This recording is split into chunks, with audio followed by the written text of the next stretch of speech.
Okay, good afternoon, everyone, and welcome to today's PBIC webinar. I should say Happy New Year as well. We're glad that you joined us. This webinar is being presented by the Federal Highway Administration's Office of Safety with support from VHB and the UNC Highway Safety Research Center. And we're here today to talk about a tool that can really help us better understand and solve safety problems for bicyclists and pedestrians. And those are road safety audits, specifically bicycle and pedestrian road safety audits. So we're going to be talking about some new guidance that is now out from FHWA, how to use that guidance to do your own road safety audits, and then hear from two agencies in California and the city of Albuquerque about how they're using road safety audits in the work that they're doing on pedestrian and bicyclist safety. So again, we're very excited that you all are here with us today. I have just a few pieces of housekeeping information to share with you before we really get into the content. I encourage you as attendees, even though you won't be able to speak, you do have the ability to send us questions and comments along the way. You'll see that small box, the questions chat pod. I'll be sending some material out, some helpful links to resources and things that we'll be sharing, but that's a good place for you to send in your questions. And at the end of the webinar, we've built in about half an hour to just handle your questions and ask our panelists to weigh in on the things that you're wondering about. So please send those whenever you have them, and we will save that time at the end for Q&A. We're going to be archiving this webinar at pedbikeinfo.org/webinars. If you visit that page, you can find the link where we've already posted a copy of the slide presentations from today, and we will be posting later today a video recording of this webinar. So if there's anything you miss that you want to refer back to, hopefully that page will have everything you need to fill in those gaps, maybe even share it with a colleague who wasn't able to make it. We are providing also a live transcript of the discussion today. If you're looking for that and it's something you are able to use, we encourage you to follow that link. I'm going to send it out again right now through the chat, so you can have those links both to the archive page and to the live transcript. We've got later today an email coming to you with a link so you can download a certificate of attendance for this webinar, and we've got the webinar certified by the American Institute of Certified Planners for 1.5 CMs. So if you're a planner and you claim those credits, please visit their website and you can find it there and claim those credits. Again, a follow-up email later today will have all this information along with links and other tools that we'll be talking about during the webinar today. I encourage you to visit pedbikeinfo.org/webinars to check out some of the previous episodes we've done and to keep an eye on some of the upcoming webinars we'll be delivering throughout 2021. I'd like to take a moment now to introduce our panelists to you. This is who you'll be hearing from today. We're joined first by Tamara Redman, who is the Pedestrian and Bicycle Safety Program Manager in FHWA's Office of Safety, where she has worked for 24 years. In her job, she develops to help reduce pedestrian and bicyclist crashes, fatalities, and injuries. In addition to the updated pedestrian and bicyclist safety RSA guidelines, which we'll be talking about today, her recent accomplishments include completion of a searchable pedestrian and bicycle safety information tool, the development of a guide for scalable risk assessment methods for pedestrians and bicyclists, and the accompanying area-wide exposure tool, and the completion of a bikeway selection guide. Some of those resources you're probably familiar with, so we're delighted to have Tamara Redman with us today. I'm also joined by Alyssa Gogenauer of VHB, Alyssa is a transportation safety analyst with VHB with nearly 20 years of experience in conducting road safety audits, safety data analysis, and site design in the public, private, and institutional sectors. Alyssa has an emphasis on multimodal mobility and has worked with agencies around the country to provide safe and enjoyable pedestrian and bicycle facilities. We'll also be hearing from Rachel Carpenter today. Rachel was appointed as Caltrans' first ever Chief Safety Officer effective in January 2020, about a year ago. So she is the department's highest level subject matter expert on safety practices and policies and manages the day-to-day operations of the newly established Division of Safety Programs. Prior to this position, Ms. Carpenter served as Caltrans' Pedestrian and Bicycle Safety Branch Chief, where she envisioned and established the Caltrans Pedestrian and Bicyclist Safety Program. So we're very happy to have Rachel with us today. We're also joined by Tara Reed, who is the Vision Zero coordinator for the city of Albuquerque, working on traffic safety, complete streets, and active transportation initiatives. This work involves engaging with diverse stakeholders, including staff from a variety of city departments, local agencies, and community advocacy organizations. Prior to this position, Tara was a long-range planner and for the city, working on developing community planning strategies and updating land use policies and regulations. Tara serves on the board of directors of Bike ABQ, which is a local bike advocacy organization, and she's involved with several organizations that advocate for community health and mobility justice in Albuquerque. I'll be joining the webinar today too as a panelist. I'm a researcher at the UNC Highway Safety Research Center. I support some of the federally funded, FHWA funded projects that Tamara will talk about, and I'm involved with Alyssa in some of the technical assistance and training happening around the country. So I'm delighted to be part of the panel today. I'd like to now turn it over to Tamara Redmond to really kick us off and provide an overview of what she's working on and what FHWA is working on in this area. Tamara? Yeah, thank you, Dan. I just want to echo what Dan said and welcome everybody to the webinar, and thank you. Hope everyone's having a happy new year so far. I'm just going to give an overview of some of the initiatives that we have going on with Federal Highway Administration or that we've completed recently. If you could go to the next slide. So some things I'm going to talk about, obviously this is one, the Road Safety Audit Guide. That's the subject of this webinar and prompt list. I'm going to talk a little bit about what we're doing with the Pedestrian and Bike Safety Focus States and Cities effort, our Bikeway Selection Guide, the US DOT Action Plan on Pedestrian Safety, and also Safe Transportation for Every Pedestrian. Next slide, please.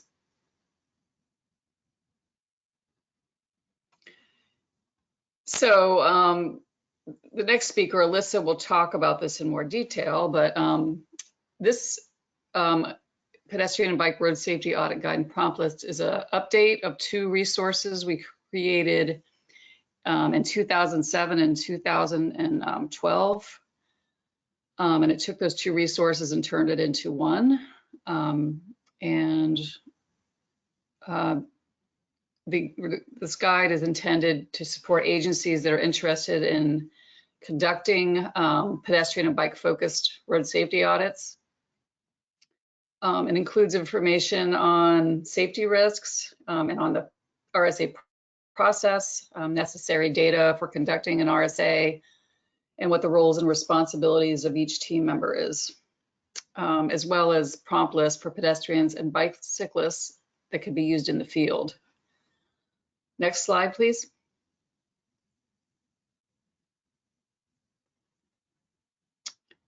So this webinar is actually is one of the products that we do as part of our Pedestrian and Bike Focus States initiative. And that initiative has been going on for about 16 years now. And basically, we've been providing extra resources to the cities and states that have the highest number of pedestrian and bicyclist fatalities and/or the fatality rates are the highest. We've been working with we don't provide money for countermeasures or for engineering measures, but what we do is work with the states and cities to help them with developing pedestrian and bike safety action plans. And we also offer free technical assistance and training to those states and cities, mainly focused on how to design safe facilities and how to develop safety action plans. We recently did a reevaluation of those states and cities, which happens, about every 5 years or so. We look at the data again, and we'll be rolling out a new program in the next couple of months. So we have new states and new areas that we'll be concentrating on. Some will remain the same. Next slide.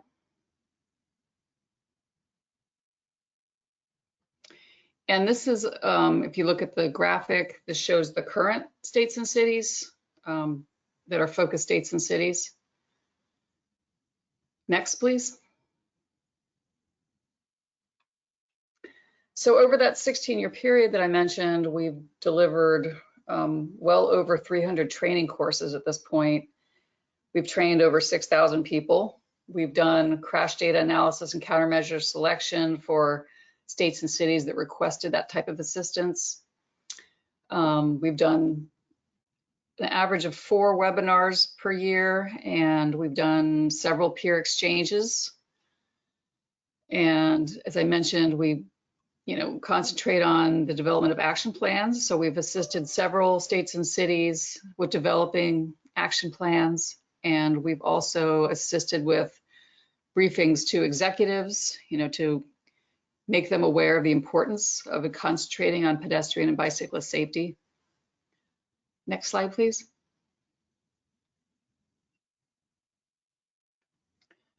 Another resource that was recent, I say recently, but it was about 2 years ago, the Bikeway Selection Guide. So that was developed basically to help transportation practitioners figure out what types of bike facilities are needed in different scenarios. So it helps them consider and make informed decisions about the trade-offs related to the selection of those bikeway types. And I did want to mention we've been providing free technical assistance and workshops on that Bikeway Selection Guide for 2 years. And that will be going on through the end of April of this year. So I wanted to mention that if anyone's interested for their locality in doing one, we're offering that for several months more. So please get in touch with me, if that's something you think you'd be interested in. And I'll provide my contact information at the end of this presentation. Next slide, please. Another major initiative was the US DOT Pedestrian Safety Action Plan that came out in November. This was almost a year-long effort, and it identifies what the whole United States Department of Transportation intends to accomplish with respect to pedestrian safety in the next couple of years and beyond. As part of that, we had a Pedestrian Safety Summit webinar series in July. We got input from stakeholders on the plan and on the actions. So we're pretty excited that was completed a little over a month ago. And then there's a link there to the resources. Next slide, please. And finally, I wanted to talk about STEP, which stands for Safe Transportation for Every Pedestrian, which is another major initiative that's going on, I think, through summer. Next slide, please. And STEP basically is a marketing effort, a promotional effort to get the states to adopt 7 countermeasures that we're focusing on. So that includes rectangular rapid flashing beacons, leading pedestrian intervals, crosswalk visibility enhancements, raised crosswalks, pedestrian crossing islands and refuge islands, pedestrian hybrid beacons, and road diets as well. Next slide. So basically, sort of like what we're doing with the focus states and cities, that this initiative is focused on developing action plans for the states and getting widespread adoption of these countermeasures, which are proven to increase safety. So in addition to the action plans, there's been STEP workshops, either half or full day. There's been scan tours. There's been road safety assessments. And there's also a whole variety of resources that are available in promotion of these that are listed at the webinar link below in the slide. Next slide. And finally, here's my contact information and my web page. If you want information on this, or if you're interested in a workshop on the Bikeway Selection Guide. And I think Alyssa Gogenauer is going to talk more in depth about the guide that we're promoting with this webinar next.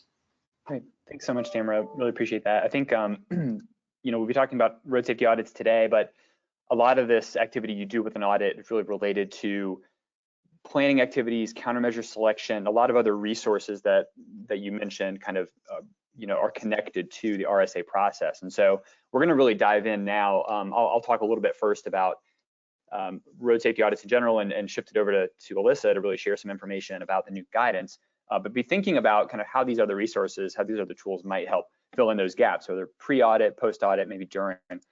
the audit you're conducting. So these are some of the topics we want to get into. First, I'm going to introduce, for those who aren't familiar, the road safety audit, that term, what it means. Before turning it over to Alyssa, we'll really share information about this new guide that you've been hearing about and how to use it and follow the steps that are outlined in this guide to plan and to conduct and then report on audits in your community, sort of helping you understand, how best to use this guide and what it can do. And then we'll follow that up with the 2 examples of some RSA activities, both in California and Albuquerque, to really illustrate how agencies are using these to solve safety problems. Before I get too much further in, I wanted to launch a quick poll. This is to assess your experience conducting or participating in road safety audits. So take a look at this poll question. We want you to pick the one that best represents, your perspective or your experience. So we want to know, maybe you regularly lead or participate in pedestrian and bicycle RSAs. Maybe you have experience participating in ped bike RSAs or experience with sort of general road safety audits, but not specifically ped bike RSAs. You might not have any RSA experience, but you've done these sort of informal field reviews and site visits pretty commonly in your work. Or you might not have experience doing any of that, RSAs or field reviews. So we're kind of trying to gauge kind of where you all are coming from. Once you all have voted, I see kind of the voting tapering off. I'll close the poll, I'll turn it around, and you can kind of see, where everyone else in the audience is compared to what you're working on. This will be a nice way, I think, for our panelists to see, where everybody is in this process and how much experience you have in this particular area. So cast your votes if you haven't already. I won't leave it open too long. Let's see. All right, I'm going to close it off now, just in the interest of time. But what I'll show you here is sort of a breakdown of how everyone voted. So it looks like about a third of the audience doesn't have RSA experience, road safety audit experience, but you've done some field visits and site reviews. I think that's pretty common. We'll get into some of that in just a moment. 21% have experience in participating in RSAs. 10% of you actually have experience in regularly even doing them or leading them. And then a good bit more, 19% each, either have experience with general RSAs, but not ped bike, or just no experience in this area at all. So pretty even distribution. I think that's really good because we're coming at it from all different areas, but we hope to provide you something that you could come and take away and use in the work that you're doing. Let me just first define road safety audits. This definition comes from the Federal Highway Administration, and I think it does a good job stressing both the proactive purpose of the RSA, to be forward-looking, kind of to anticipate what safety problems might arise based on current conditions, and with the understanding and knowledge of any forthcoming plans for an area, as well as the independent nature of that review. And that's something we'll talk about a bit later, but this is I like this, a good, very simple definition of an RSA. A road safety audit we'll be calling an RSA throughout the webinar. So RSAs, they differ from what you might have experienced with a traditional or informal field review. It's really the multidisciplinary nature of an RSA, which we'll talk about in a moment, the independence of the team's perspective that we recommend in an RSA, and then the detailed prompts that are used to guide the review. This all makes an RSA a bit different, a little bit more formal than what we might think of as a traditional or informal field review. The road safety audit is also conducted by what we've talked about, this independent, multidisciplinary team. The multidisciplinary nature of the RSA, is really key because it provides an opportunity for different perspectives, different people who are coming from different areas, engineering, planning, EMS, usually a person with some experience with, from a bicyclist perspective, accessibility perspective, all coming together to kind of help solve this problem. Or the problems that are observed in the community. So that independent nature is pretty key to an RSA. One thing to remember is that a road safety audit can be used throughout the planning and project development and even construction process. So it's not ever too late to do an RSA, nor is it ever too early. There are different ways that you might apply the RSA process depending on which phase you're looking at. A lot of this spelled out in the guidance, but there is an opportunity no matter where you are to perform an RSA, to use those prompts, and to come away with a detailed report about what improvements can be made. Finally, it's worth mentioning that the road safety audit itself is recognized by the Federal Highway Administration as a proven safety countermeasure. So you might be familiar with some of the step countermeasures, some of those others that they've been promoting. This recognition essentially just means that FHWA has really documented cases where RSAs have led to projects that ultimately did improve safety for road users. So consider these as effective ways of solving some of your safety problems. The RSA is really used to answer two primary questions. First, what elements of the road may present a safety concern? To what extent do they present a safety concern? To which road users are these elements of the roadway and environment a safety concern? And under what circumstances, different times of day, different conditions, patterns that you can observe. So what's a safety concern? And then what opportunities exist to solve that problem, to mitigate or eliminate that safety concern? So you're looking not only at what the problem is, but what is the feasible, realistic way, what options are there to solve this problem? There are numerous benefits for conducting RSAs. The first and most obvious is that we can use them to identify the changes that are needed to prevent death and injury. It also allows us to incorporate changes or make design corrections before projects are built or hit the ground. So instead of having to go back later and do these expensive retrofits and add elements to projects to improve safety, we can anticipate those needs through an RSA process, build that into the project from the beginning. RSAs really add a lot of necessary context and nuance to what we see in data sources that may not have that level of detail. So you think about looking at crash data, dots on the map, you may see plans or see aerial imagery. That's not going to give you the same level of understanding of a problem at a site as getting out there and looking at it firsthand, really experiencing it as a road user. And so the RSA is a really critical element, especially when thinking about countermeasure selection. You really want to get out there and see what's going on before you make those sorts of decisions. By putting yourself and the team in the position of different road users, you're able through an RSA to really focus specific attention on the concerns of those road users. So you're not just driving the corridor, you're getting out, walking, you're possibly taking transit on the corridor, you're riding your bike, you're putting yourself in the position of those who are using the street and understanding from their perspective what they're experiencing. And then finally, one of the biggest value adds to the RSA is that it can really help build these collaborative relationships between different agencies, different disciplines and departments within a community that may not closely be working together already. So getting out there with other people from different departments with different perspectives can really help bridge those gaps that may exist, break down those silos, and kind of set yourself up for that collaborative work down the road. I just wanted to mention this point one more time on where or when RSAs can be used. We've divided it here into whether you're considering doing them before construction, sort of at the planning or visioning or sort of even pre-design phase, where you can kind of build in and anticipate what might be happening when we do this project and what do we need to incorporate. You can do them during construction to really consider and evaluate how is this work zone traffic control operating? What's the pre-opening of this roadway look like? What do we need to be doing right before we finish this project? And then post-construction, it's really valuable to take a look using an RSA model and assess those conditions. What did we do right? What did we miss? What might we need to go back and correct? So it's just another illustration of the fact that you can use the RSA throughout the process at each of these phases. So I've talked about RSAs in general. I want to now turn it over to Alyssa Gogenauer of VHB to really talk about this guide and how it can be used by your agency. So Alyssa, you want to take it from here? Yeah, great. Thank you. So I'm going to talk a bit more now specifically about this guide. So again, these RSAs are specifically intended to improve safety for pedestrians and bicyclists. However, I'd like to note that you can conduct a general RSA and also would take that into consideration. But we know that these two modes in particular have some special needs and considerations to think through. And so that's the purpose for having a guide focused on them. So the original guides were published in 2007 and 2012 and were separate, the pedestrian and bicyclist guides.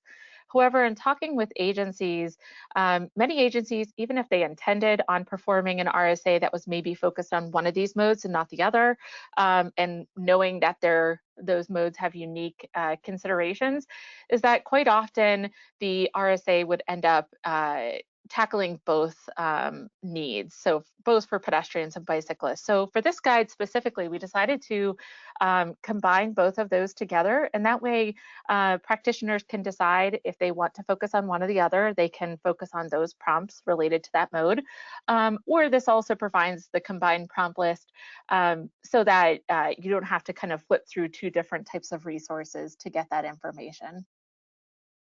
All right, next slide. All right, so what all is included in this guide?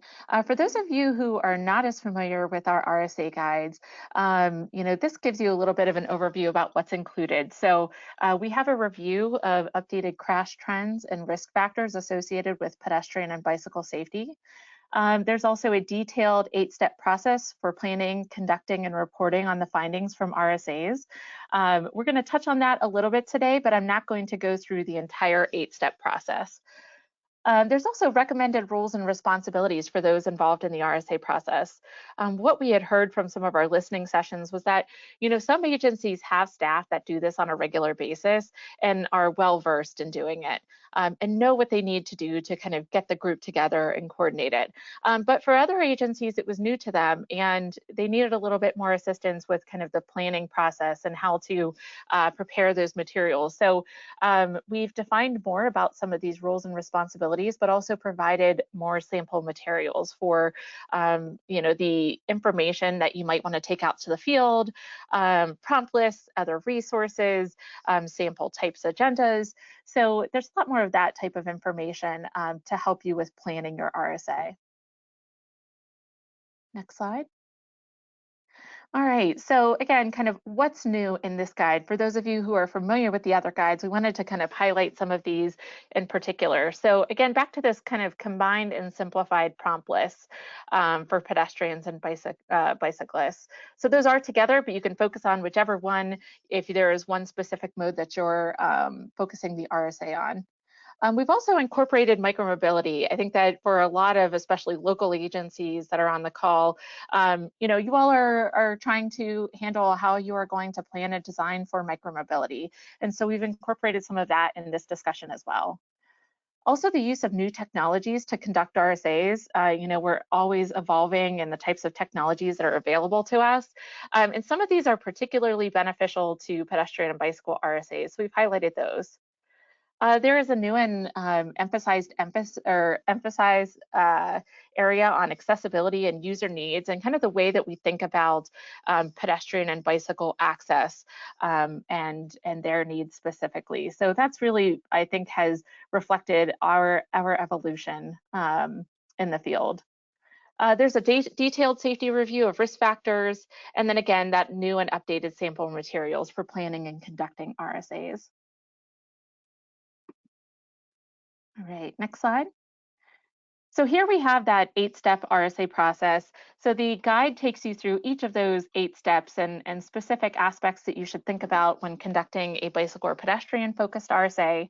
As I had mentioned before, though, we're going to touch on some of the key items for pedestrians or bicyclist RSAs or respond to questions that we've received ahead of time. So I'm not going to go through each of these 8 steps, but please feel free to refer back to that guide after the webinar today and get information on each of these steps.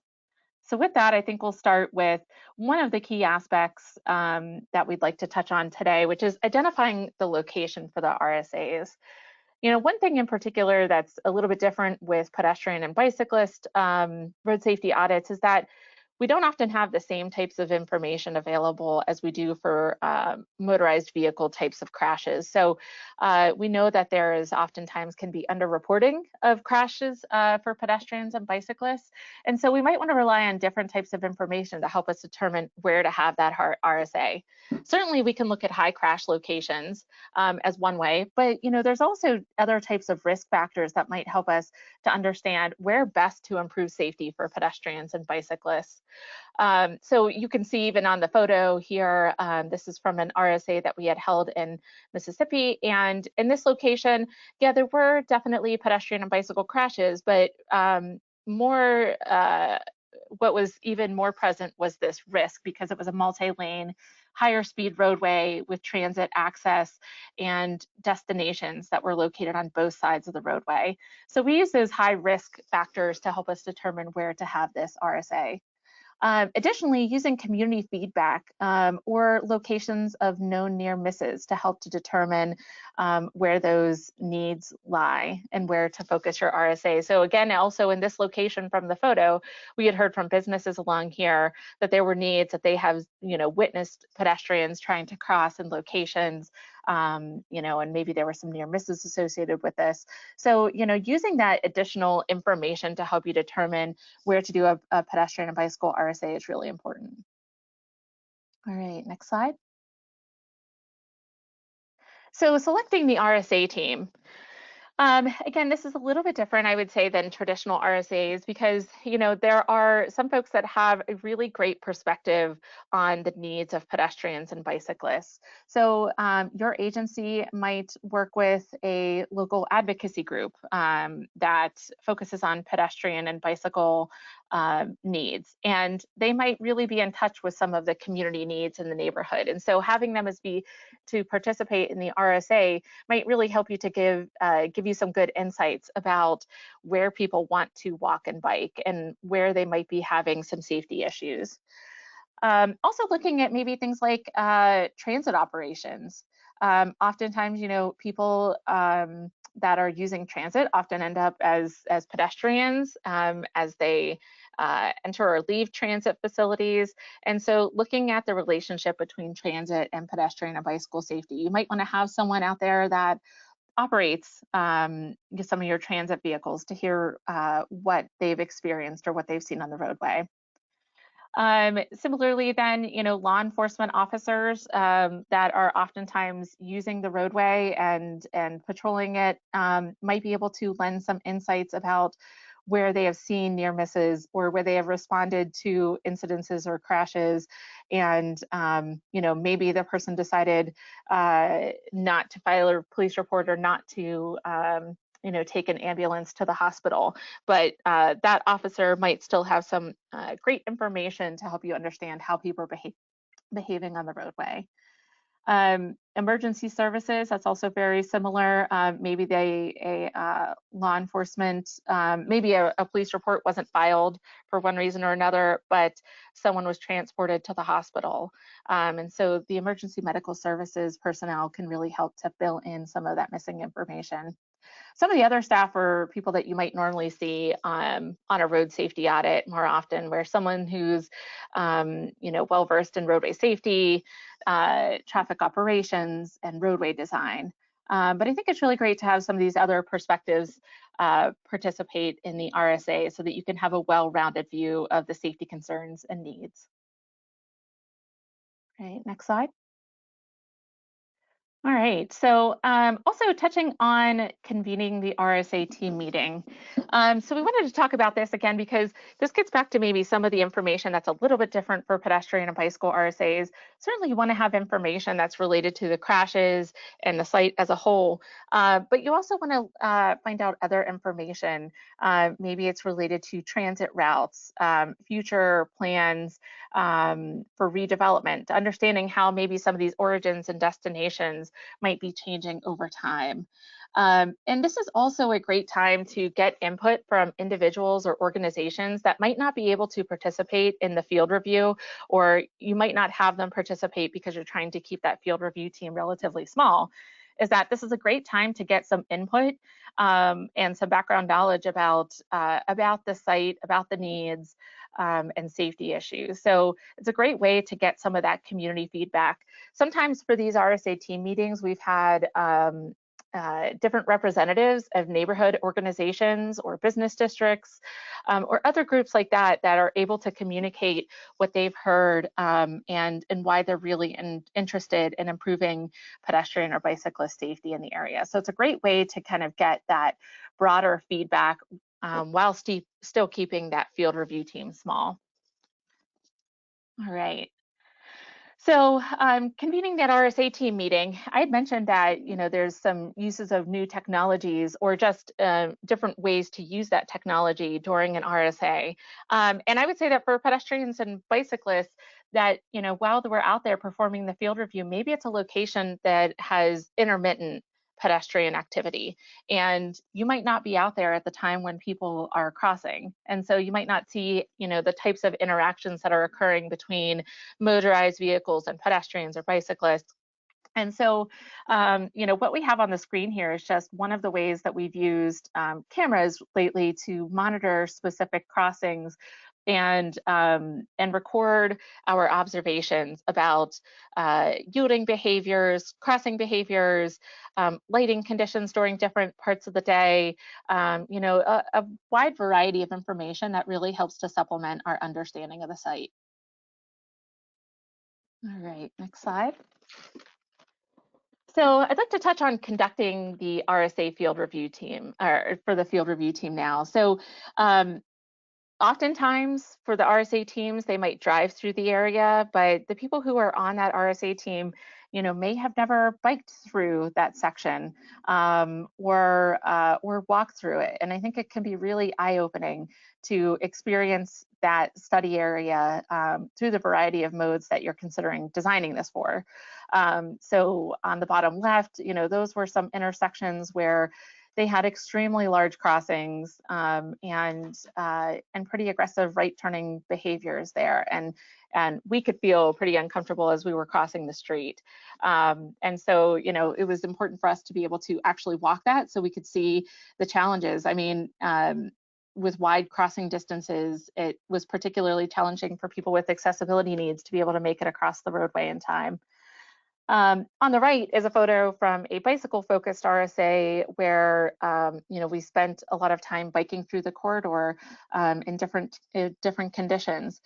This gives you a sense that, with certain sign placement, I mean, it might be very visible to someone in a motorized vehicle, but from the bike lane, there were issues with vegetation blocking the view of those. So it's important to experience those study areas from a variety of perspectives, if the RSA team is comfortable, if those team members are comfortable doing it. All right, next slide. So through the guide, through this new version of the guide, we do have information in there about a sample field packet and what we like to include in it. Some of the examples of things are the agenda, crash diagrams, and we have examples of what those could look like, an overview map of the study area, and some additional information. It might include things like the bike route map, a transit route map, other things to help you understand what some of those needs are. There's also the prompt list. So we had mentioned those before, that they're combined this time for pedestrians and bicyclists, but they're centered around 3 different main areas. So the physical environment or infrastructure, traffic control devices, and then a section on operations, interactions, and behaviors to touch on more of the human factor side of things. All right, and so the last thing that I'd like to talk about before we hand this over to Rachel is that, I think we've all this year have been really changing the way that we do business. But there, even once we return back to normal life and traveling and whatnot, I think there's still this value of exploring alternatives to in-person road safety audits. So the actually getting out there and experiencing the site is extremely important. But maybe everyone on your RSA team or that you'd like to get input from can't be there in person. And so we had explored some alternatives to in-person road safety audits. We've been conducting them throughout the year using a variety of tools, and we have some of the key takeaways from that, which was using technology to enhance communication and understanding. So there's a variety of ways that we can communicate the site conditions to people. On the bottom of the screen is a 360-degree camera mounted on a vehicle that can help you really depict current road conditions. But there's a wide variety of ways to do it, and I know that Tara is going to talk a little bit about some of the technology used in her remote RSA. Then, preparing and collecting data in advance. If you're going to have people that are not there in person, it does require probably a bit more preparation in advance of the road safety audit so that everyone can fully be on the same page. It's necessary to communicate really well with team members and stakeholders. So for some of these, we had worked to get input through a variety of ways with some different stakeholders to get their opinions, and also, worked with them to coordinate different in-person components. So for some of them, it might be conducting a walkability audit ahead of time and having them fill out information, and then that was used by the RSA team to help understand what the neighborhood felt as they were traveling through a certain location. So I think there's some value to these, whether you're conducting it in person or whether you have team members that have to participate remotely. So we have some of that in the new guide as well. So I hope this gives you some of the highlights about how to conduct pedestrian and bicycle RSAs, and also some of the information that's included in the guide, in the new guide. And I hope that you all have a chance to check it out. And with that, I think we're really excited to have Rachel Carpenter and Tara Reed talk a bit more about their experiences holding RSAs. Yeah, thank you so much, Alyssa. As we queue up the next two presentations, I had another poll question. We wanted to just ask you, from your perspective, of all these options, and you can pick as many as you want, how do you kind of see some of this material supporting the work that you're doing? How can you see yourself using this BikePed RSA guide of these options? So just kind of curious about this. We won't take a ton of time, but if you can cast your vote, I'm very interested to see how this might link up or connect with the work that you all are already doing in the bicycle and pedestrian safety area. So let's spend just maybe 10 more seconds collecting votes, and then I'll flip this around and show you how everybody voted.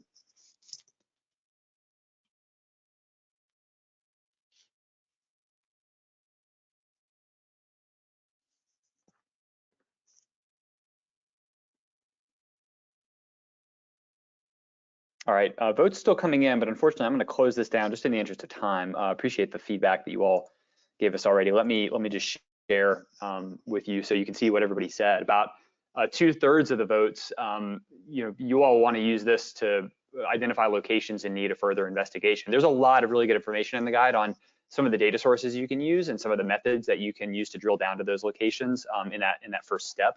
So that's great to see that that's something you all are interested in. Almost the same number of votes for using this tool to engage stakeholders in your community. I think some of the case studies will touch on, how you can get that community input and consider that community perspective when you do these audits. But I think there are elements of these audit tools and the prompt list especially that I think can be taken and used in other engagement activities. So that's really good to see. About half of the votes for people saying you want to convene and lead an RSA team, and that's what we're hoping to see more of, along with conducting a remote RSA and then developing your own RSA program. So thanks for voting in that. I can see a number of different uses for some of this material.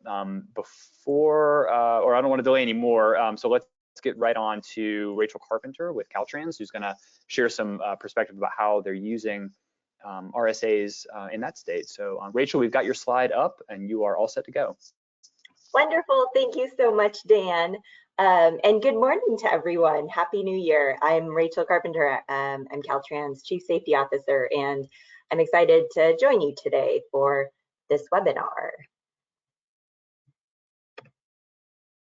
So in the next 15 minutes or so, I'm going to provide a quick overview of safety data related to people on bikes and our major initiatives related to bicyclist safety.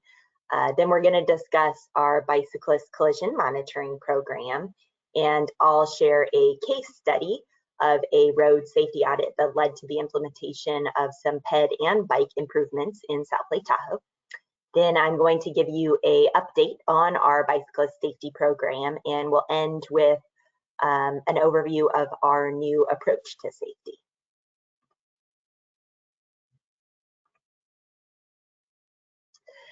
So California has seen an increasing number of bicyclist fatalities and injuries since 2012.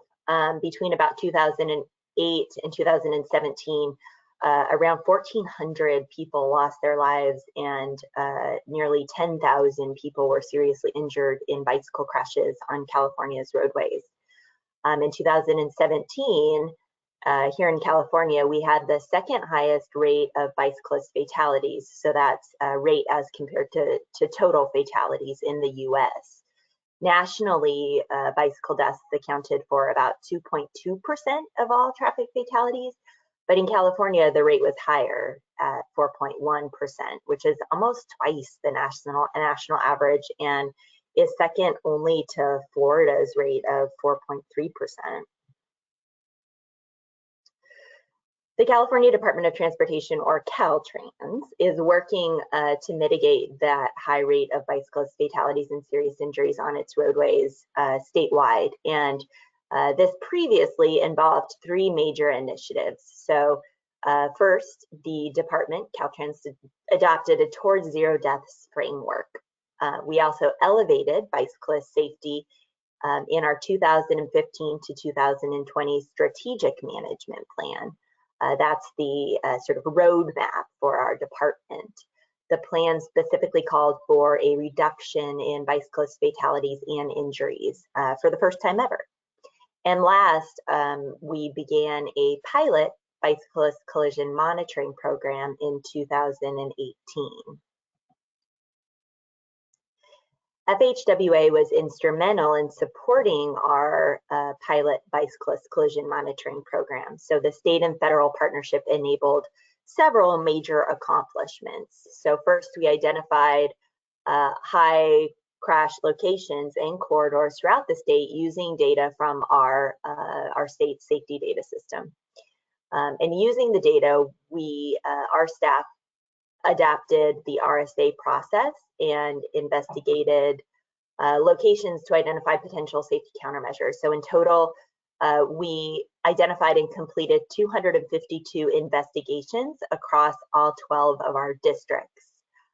This 252 investigations included 96 bicyclist corridor locations and 156 high collision or hotspot locations. During the process, FHWA provided critical support to us, including technical assistance and over 10 of those FHWA-led trainings that you heard about earlier, where we focused on designing for bicyclist and ped safety. FHWA also provided 2 road safety audits, which I'm going to discuss in a little bit more further detail on the next slide.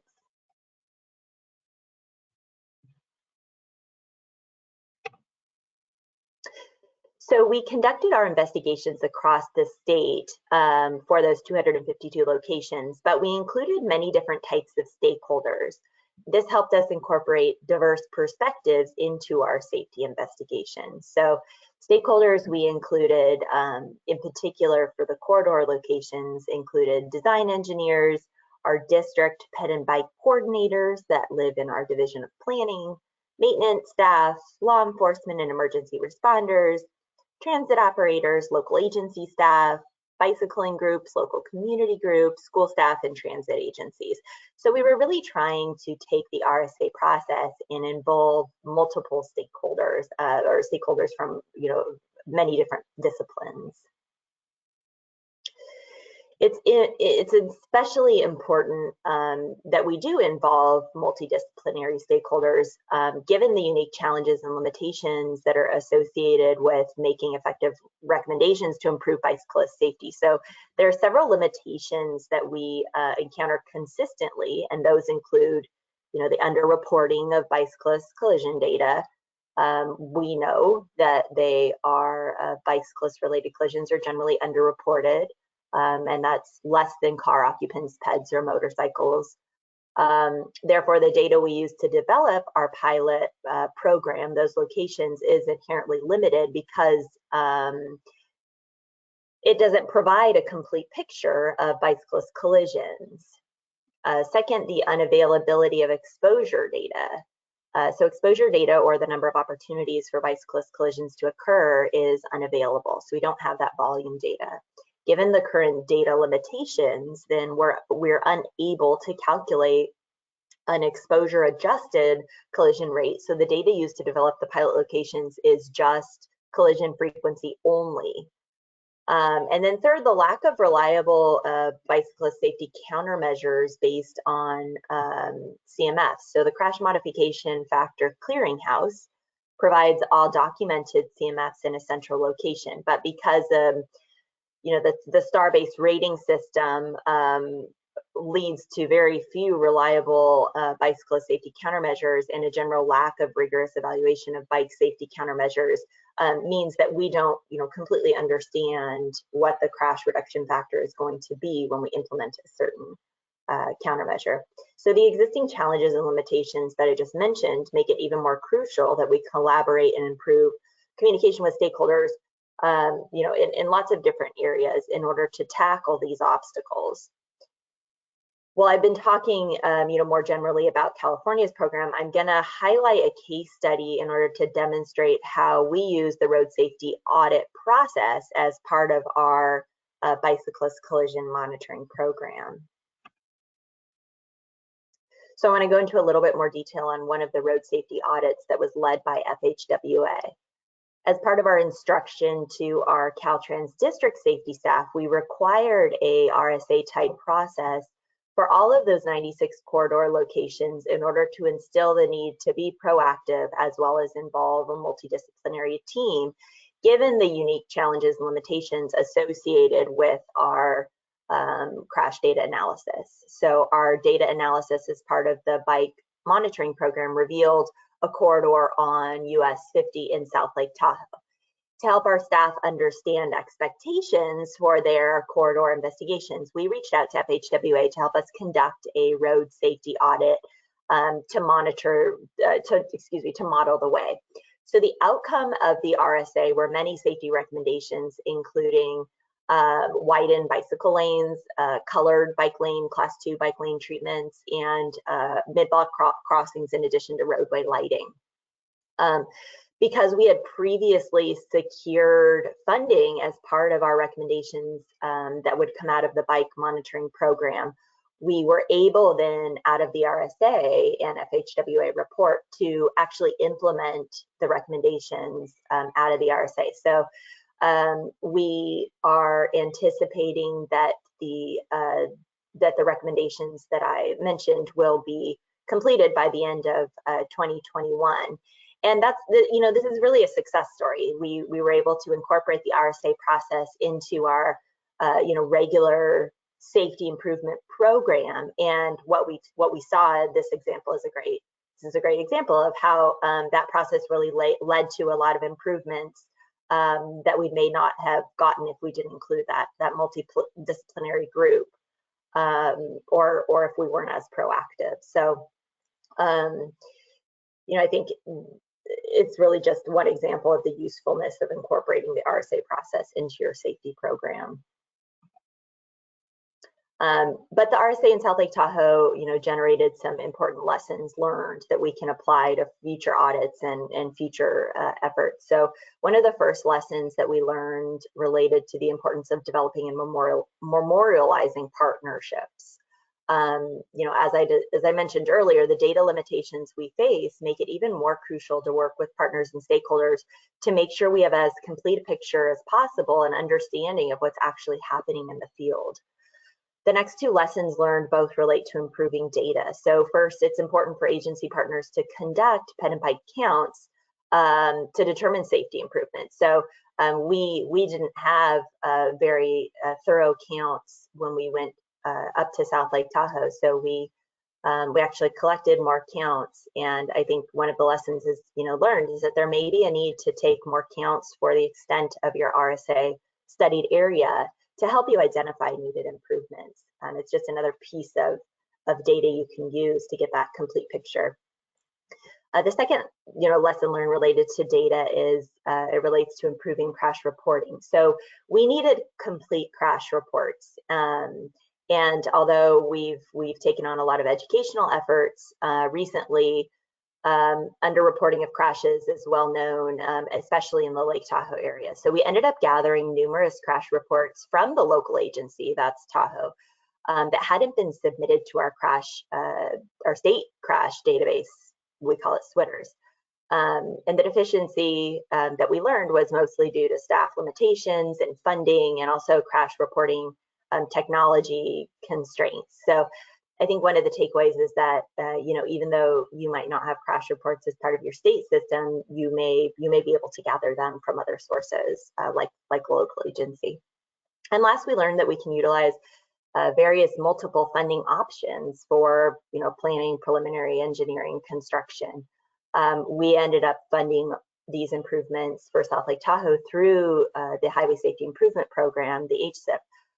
But we also explored other funding sources, the Active Transportation Program, ATP, other fund sources. So I think it's just important to keep in mind that you have multiple options available coming out of your RSA on how to implement recommendations.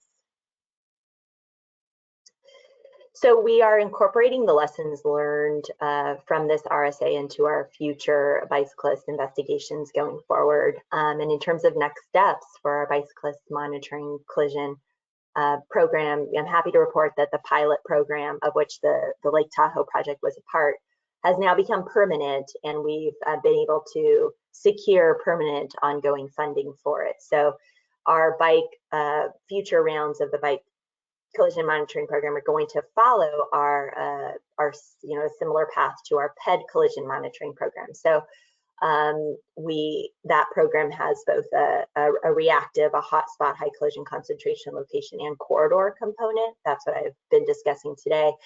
But we're also in the process of developing a proactive or systemic program, and that will follow that.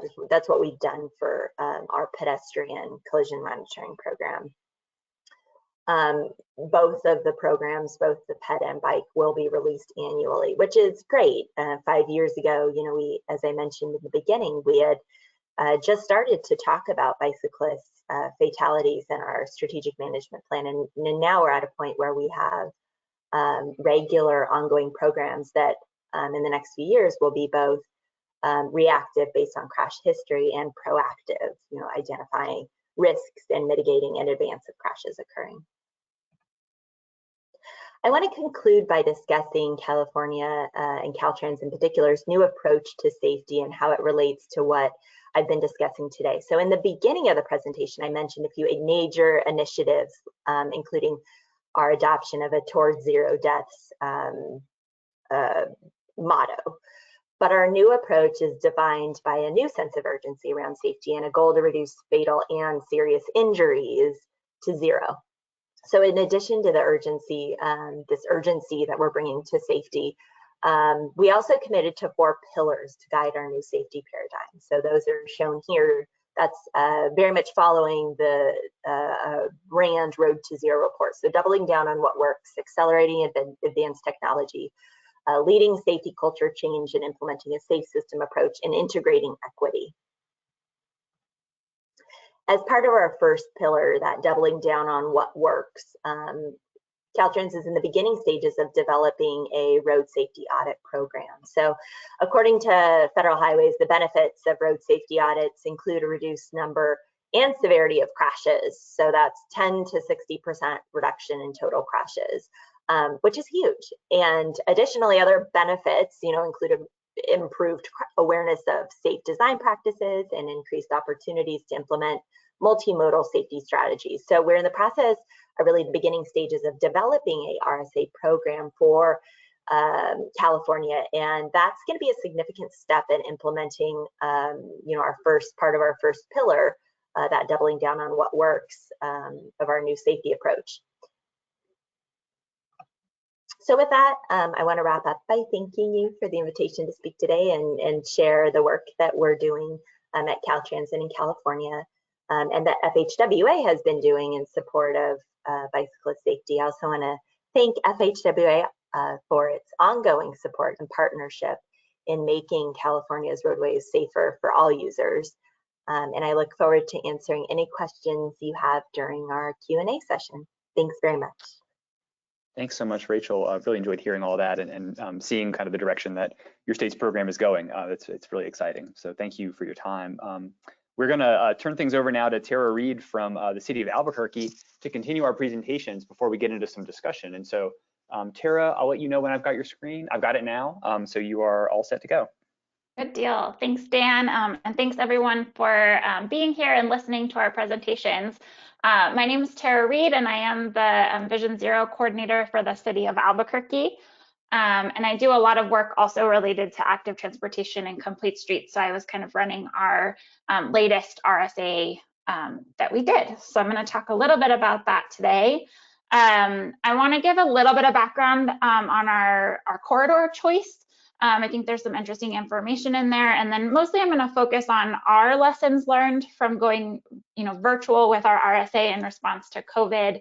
Alyssa gave a great overview of kind of the steps and the tools that are needed. So I'm going to kind of focus a little bit on our lessons learned in terms of the preparation for the RSA, kind of choosing the virtual format and platform that you might use, building kind of a context. I think Dan and Alyssa both talked quite a bit about why it's important to understand the context of the space that you're working in. And then just lastly, I really want to highlight, and I think Alyssa talked about this a little bit too, I think it's still really important, even if you're doing a virtual RSA, to have some in-person opportunities. And I'll talk a little bit about how we did that with our RSA. But to start, just to kind of center us all in the space, this is Albuquerque. This is our high fatal and injury network map. So it identifies where, some of our most dangerous corridors in terms of traffic crashes. And we really wanted to choose to do our RSA in a location that would kind of address some of these most dangerous areas. We're also looking at equity, right? So this is a map of our vulnerable communities. And I'm happy to answer questions about that later. But the darker areas are sort of where we consider the residents to be more vulnerable, especially to transportation issues. And there's a pretty clear connection between some of those vulnerable communities and the more dangerous roadways. So we chose to do our RSA in this kind of area, which is known as the International District of Albuquerque. And so we started with kind of a 2-mile corridor that we were looking at that has fairly high traffic crashes. Also, just for some context, there's a middle school along this corridor and an elementary school and a big park, lots of apartments. So lots of reasons why people might be out walking around. And then it crosses Central Avenue, which is kind of the main drag in one of our main transit corridors. And there's more commercial activity kind of up toward the middle and north end of our study area. And so people are walking and biking and driving to access all of those things. So there's a lot of different users in this area, which made it kind of perfect for this RSA.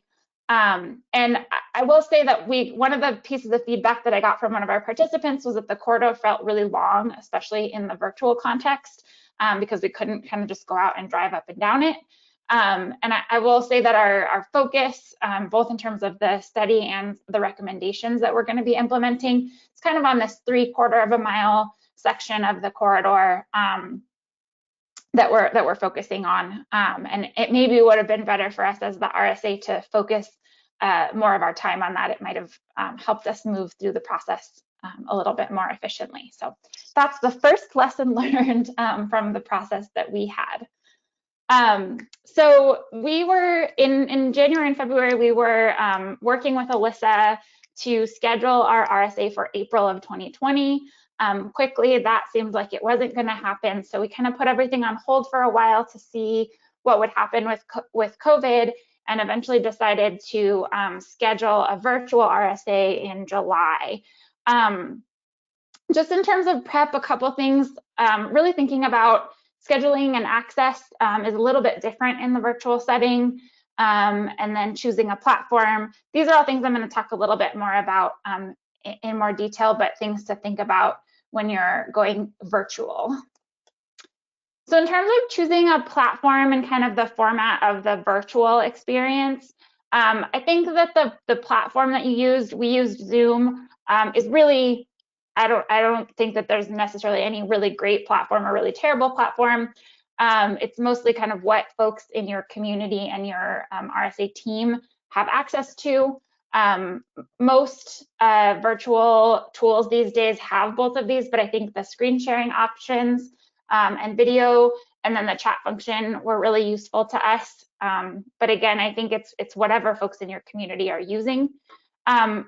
More importantly is kind of the format. Our lessons learned from this were kind of that the range of participants was maybe different. Alyssa talked about kind of the RSA team and then the field team.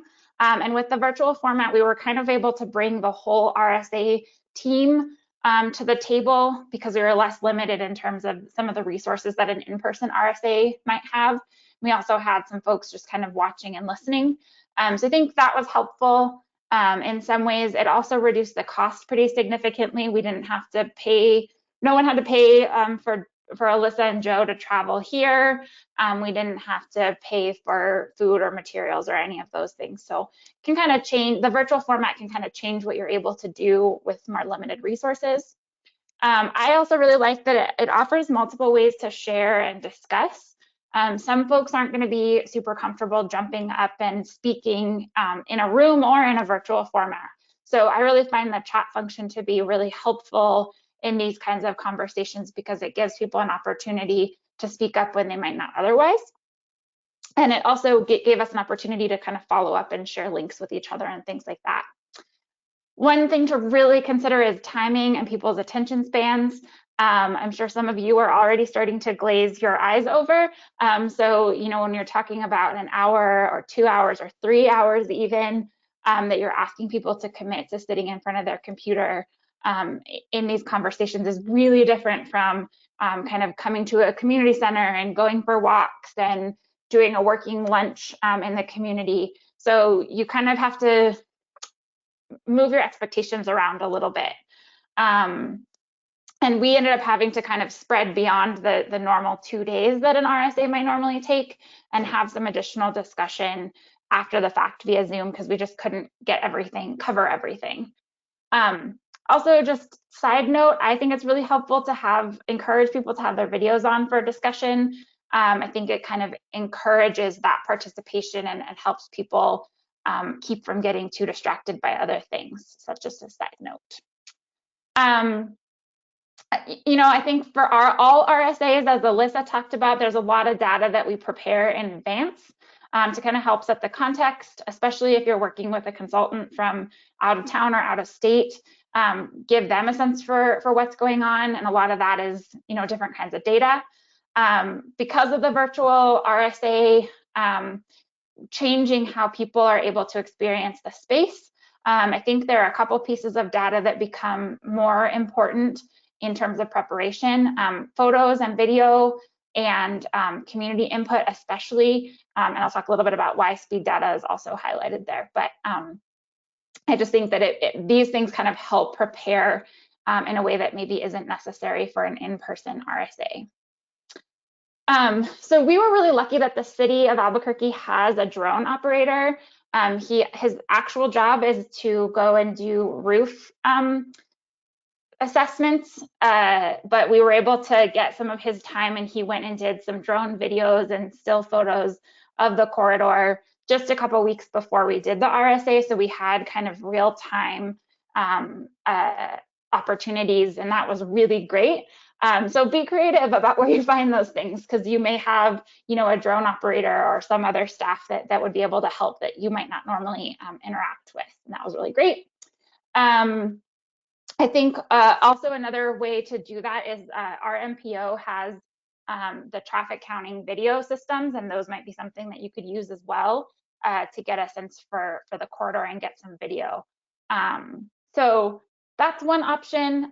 We also used Google Street View a lot during the assessment to kind of give people that sense of walking up and down the corridor that we were missing in the virtual environment. And then this was maybe sort of specific to us, but we didn't have any speed studies for the corridor prior to this. So I actually went out, I borrowed a radar gun from our law enforcement and did a sort of mini speed study a couple weeks before the assessment. And that was really helpful as just sort of that experiential and having some anecdotes and forcing me to go out and spend a couple hours on the corridor. So I think that's something that you might do if you're doing a virtual assessment. The big thing, especially in terms of photos and video, is to plan for data management and file sharing. Some of the drone videos were just these huge files that that we had to figure out how to share with the consultants. So just be prepared that that process might be a little bit different, and think about how you might share some of those larger files and materials with both, with the other members of the RSA team. So that. In terms of community input, there's lots of different ways to get this, whether or not you have many community members on your RSA team. We had a ped safety action plan that the community had done a couple of years ago that we were able to provide to the consultants ahead of time and refer to during the RSA. In non-COVID times, you might also attend some community events prior to the RSA to get some feedback. And then also making sure that there are community members on your RSA team. And this is sort of a virtual or not piece of advice. I think it's a little harder to capture that in a virtual format, and especially during a pandemic. One of the recommendations that we had from a member of our RSA team is to maybe consider ahead of time using some online tools prior to the RSA. We've been using story maps for a lot of projects that can be, put up online. It gives some context and provides some opportunities for feedback and participation. That I think, all of these tools are really changing quickly right now. And so there's more and more of them available. And I think it's something that if you're going to do a virtual RSA, or even a not virtual RSA, but you want more input, I think exploring some of those tools is going to be really helpful in the future. And I want to end on just the importance of having some in-person opportunities during your RSA, even if it's a virtual RSA. I think that moving forward, if municipalities and jurisdictions start doing more of these RSAs, working with a consultant virtually or working with some of the team members virtually, I really hope that the in-person element gets maintained, and I think that'll be easier when we're not in the middle of a pandemic. But it does give you an opportunity to kind of field test the data. We went out and measured sidewalks and lane width.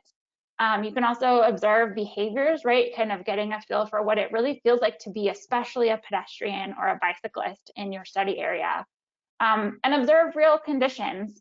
And there are some quick fixes that we were able to identify through kind of going out and going for a walk in the area, that we were able to get, things like this crooked sign fixed. And we just, to make sure that everyone knows that we were really safe, we had a team of 5 that included 1 traffic law enforcement officer, a transportation planner from our MPO, and her niece actually, and then one of our community members and really community champions, Bernadette. And so we were out there, and myself, we were out there safely with masks and social distancing. So we were able to do this even during COVID. Lastly, the importance of this is like an opportunity to treat ourselves. I wouldn't be a good planner if I didn't make a small Parks and Rec joke, but I think it's so important to acknowledge the people that are participating in these events, and especially the community members who aren't getting paid to be there. I make muffins every time I go out and do work in the community, pretty much. And so I think that that's just a really great thing that you can't do virtually, and you don't have that opportunity to kind of interact and share with the people that you're doing this work with. So I definitely would urge that any virtual RSAs kind of incorporate that moment of kind of community and celebration while you also get work done, but treats are always good. So I think we're going to move into the Q&A. I want to thank you all so much for being here today, and I want to thank FHWA and my fellow panelists for putting this on and providing this opportunity for us. So I will let Dan do whatever needs to be done, and we'll go into the Q&A. We'll go right into it. Thanks so much, Tara, as well as Rachel and Tamara and Alyssa for those presentations. Let's spend the rest of our time handling some of the questions that have come in. There are quite a few. I tried to respond to a bunch of them too. Apologize if I didn't get to yours. There's one though that I saved because it's come up so many different times. And I think, Alyssa, I want to start with you on this one and then see who else has a response. This question of the team needing to be purely independent from the project is one that I think people were struggling with a bit when assembling the RSA team. got a few questions like, can my city staff just do this RSA? Just us, is that okay? Or who does the leader need to be independent while the rest of the team can be involved with the project already?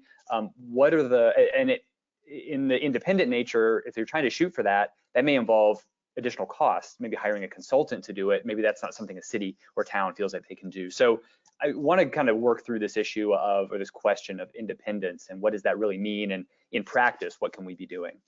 Yeah, that's a really good question, and it comes up a lot, even when we're kind of planning and holding our own RSAs.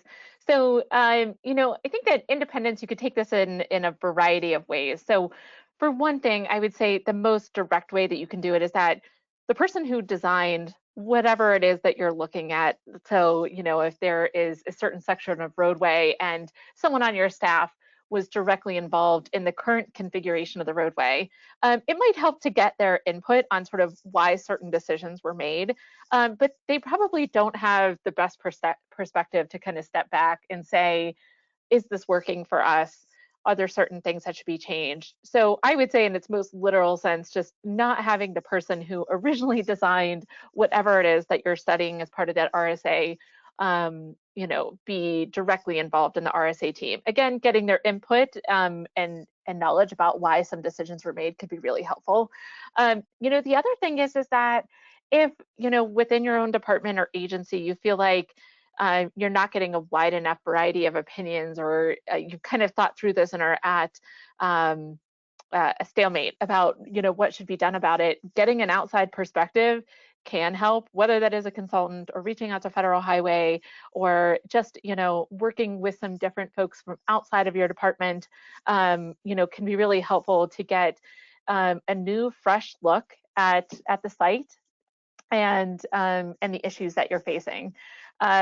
I would always recommend getting some outside perspectives from the RSA team about, you know, what those neighborhood needs are, because you might think that you have a good handle on them, but you know, I would say that getting the residents' perspectives and the particular needs of pedestrians and bicycles, making sure that those are represented, that might not be something that you can do internally. And so really getting some outside assistance with understanding that, I think, is important. So whether that's working with those community groups or advocacy groups or otherwise.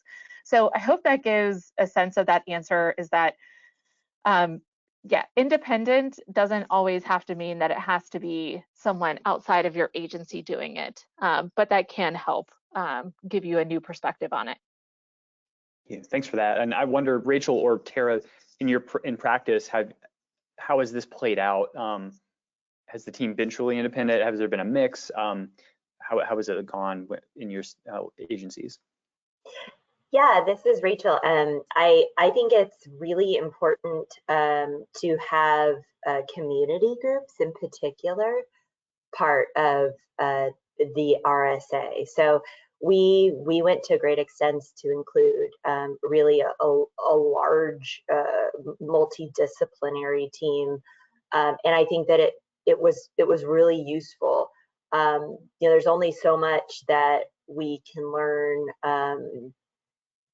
from you know, a field visit one day, and I think having community members in particular, you know, the local bike groups, for example, community organizations, schools in particular, they're the folks that use the facilities all the time, and we gleaned a lot of information in Tahoe in particular from inviting them along and listening to the history and how you know, in particular 50 was being used.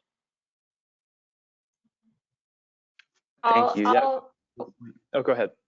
I'll echo what Rachel said about community. I think just to build off of what Alyssa was saying, one of the additional benefits that we had, because we were working with Alyssa and one of her colleagues at VHB with the help of FHWA, is that they were able to provide some resources to our designers and our engineers that they didn't have access to before. And so when we were talking about some of these countermeasures that are quite frankly new to our community, you know, there were some resources that were provided to our designers that they hadn't seen before, and that now they're referencing them for other projects. And I think that's a really great piece of having someone that's outside of your jurisdiction, especially if you've got, you know, maybe some of the more old school designers who don't have as much experience with some of these countermeasures and more of the ped and bike work. Great. No, thank you for that. So there's a question about a series of questions about performing or conducting audits in lots of different conditions. Tara, I think you recommended observing real conditions in your presentation, and the question coming up about doing audits at night, whether that can be valuable as opposed to just looking at the daytime. A lot of questions about people in really cold weather climates. Should I be planning my audits for like the middle of winter, or should I do them when things are thawed out and I can go out and look in the summer? What's the pros and cons of that? And I don't know, Alyssa, maybe you have experience doing some cold weather audits. You know, looking at maybe different weather conditions as well. A location when it's pouring rain might be very different from when it's dry, but do you really want to assemble your whole team to stand in the rain to look at a site? So how do you kind of do an audit and then also consider all these other circumstances that may be present or happening at a site? Yeah, so we definitely recommend doing your observations in a variety of weather conditions and light conditions. And sometimes it isn't feasible to get that whole RSA team out there in, you know, all of that variety of conditions. But you might be able to use some of those other technologies, such as like video technology, to help with recording conditions, to help your, you know, better your understanding of a site. We did an RSA recently in Princeton, New Jersey, where they had upgraded pedestrian crossings through the use of RFBs and high visibility crosswalks, which were fantastic. But something that we had noted was that through our nighttime field review is that you couldn't see the pedestrians at all during dark conditions. And so lighting you know, really needed to be looked at independently. And that's something that we wouldn't have noticed had we only done field reviews during the day. During our usual RSAs, though, I would say it's usually a smaller group of us that kind of stick around to do the nighttime field reviews, but really try to supplement that and provide everyone with videos and photographs so that, you know, they maybe don't have to be there because they have other, you know, family commitments or things like that. But at least this helps to give them an understanding of what we saw out in the field. Similarly, I would say with like wet weather conditions, snowy conditions, is that those present each of their own unique challenges to pedestrians and bicyclists. And so it might be very uncomfortable for the RSA team, but there can be benefits to, you know, getting some of the observations during those less than ideal weather events. Maybe you'll find something out about your plowing operations, or that during wet weather conditions, it makes it even harder to see pedestrians that are crossing the roadway. So I would just say that it's important to get data and have observations from these types of conditions, but maybe the whole RSA team doesn't have to be there for that. Those are really good points. Tamara, we have a few questions that maybe you're in a position to answer, just related to what resources are maybe available or out there that can help agencies support RSAs. Maybe that's a training to conduct an RSA, maybe it's actual FHWA or Resource Center assistance to deliver RSAs. Could you describe any resources that may be available, or where people could look, maybe, or contacts for those sorts of resources? I think our Resource Center does training on RSAs and conducts RSAs as well, but I'm not overly familiar with that, I guess. Okay, those might be good, a good contact, or I know in each state you've got a Federal Highway Administration Division Office point of contact, and that might be a good reference for whether those state resources may be available in your state. So that might be another good place to look. Okay, so the final question, and this one came up a few times, and I'm interested to hear the perspectives of both Rachel and Tara on this. There's a lot of reluctance on the bicycle side of the RSA for maybe some people with knowledge of their team members who they might involve, people actually getting on bikes. What experience have you had in getting people maybe feel more comfortable on a bike during an RSA, maybe people who are not as familiar or have as much experience riding bikes? I don't know if Rachel, you have any thoughts on that? Sure. I have plenty of thoughts. So I think one of the first challenges that we ran into was just not having bikes. And so we actually managed to secure some funding for bike share bikes. So I think Lime was up in South Lake Tahoe, and we ended up being able to use those bikes. And I don't think that we really took too much convincing, although we didn't actually do like a full bike ride with the RSA team. I went with certain individuals, and I think in South Lake Tahoe, we were fortunate because there was sort of a class one, a separated path adjacent to the roadway, which obviously is like very comfortable for our more concerned users. And so that helped. I also, I don't think we should push folks if they don't want to get on bikes, but I think, from other efforts we've led in California, I was sort of surprised at the interest from our in particular, our internal safety staff on getting back on a bike. For many of them, it had been years since they'd been on a bike, and there was a lot of joy in one of our training classes, actually, on getting back on a bike. So I haven't had a lot of experience with actually needing to do a whole ton of convincing, but I think we have a lot of tools available, like with, bike share these days that can really help. Although with COVID, of course, it's a slightly different situation now, but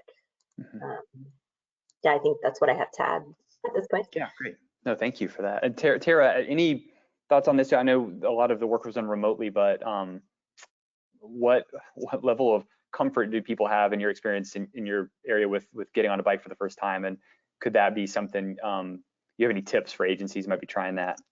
Yeah, I would echo Rachel in saying that, I wouldn't, especially for something like this where you're doing this RSA in an area where you've probably identified that there are some issues for people on bikes. I definitely wouldn't, throw someone who isn't a comfortable bicyclist into that field. Maybe wait until you're testing out some of the countermeasures if you're going to do kind of a test protected bike lane or something like that. I don't really have any experience with this. I will say that we have the city runs a community bike center that does an Earn a Bike program, and they provide, tools and space for people to work on bikes. And we've talked with them about the potential for getting some of their bikes and being able to use them for these kinds of things. So we're talking about how to do this more. But I would definitely be pretty careful about, putting someone who's uncomfortable on a bike out into the field. The contrary to that is, throwing someone who's really comfortable on a bike is maybe not going to have the same experience as others. So I think, finding someone who's a little bit in between. I feel like me personally, I'm kind of a comfortable but cautious rider. So finding folks who are in that space who are willing to do the work would be great. Okay, great. That's excellent. Thank you for that. A lot of good tips. I think there's so much knowledge to be gained from just talking to people who have done these before, doing some yourself, and learning from that process. And in that vein, we just had someone recommended a resource that I want to share with you all of another state that you might be considering if you're looking for a good model. That apparently Connecticut, I wasn't aware of this, but Connecticut has a very robust bike ped RSA program, and there's a link to their program with some training and tools and things that seems like it'd be useful. So I'm going to send that out right now as well. That might be useful to you. I'm in the unfortunate position to say we're nearing the end of our time together, but I wanted to first extend a special thanks to all of our panelists for contributing their presentations today. The second is sort of in line with what I just sent out. If you are with a state or a local agency and you've got sort of an established ped bike RSA program, if you could send us a message or a link to that, I'd be very interested in kind of compiling those together and kind of building up a little database of where bike ped RSAs are being conducted and kind of how you're sort of building that into your programs. Because I think there's a lot of interest in model programs and kind of looking to what others are doing. So I'd appreciate any information that you can provide. Obviously, with Rachel and with Tara, we've got some great examples already. I want to say thank you to Alyssa Gogenauer for kind of sharing what's in that new guidance, and for Tamara for your presentation, all these other tools, and for the support that FHWA has put behind these resources that are so useful. I just want to remind everybody before we go, there will be an email coming to you a little bit later today in about an hour with links to all the resources we talked about, a certificate of attendance, a link to the page where you can find the slides from this webinar, and we're going to be posting the video recording of this session pretty soon. I'd say within the hour it'll be up as well. So that's all available to you. We really appreciate your time today in what's going to be a busy month getting back to work for everybody, but we look forward to seeing you at our future webinars, so stay tuned for those. Thank you everybody very much, and we will see you next time. Thanks.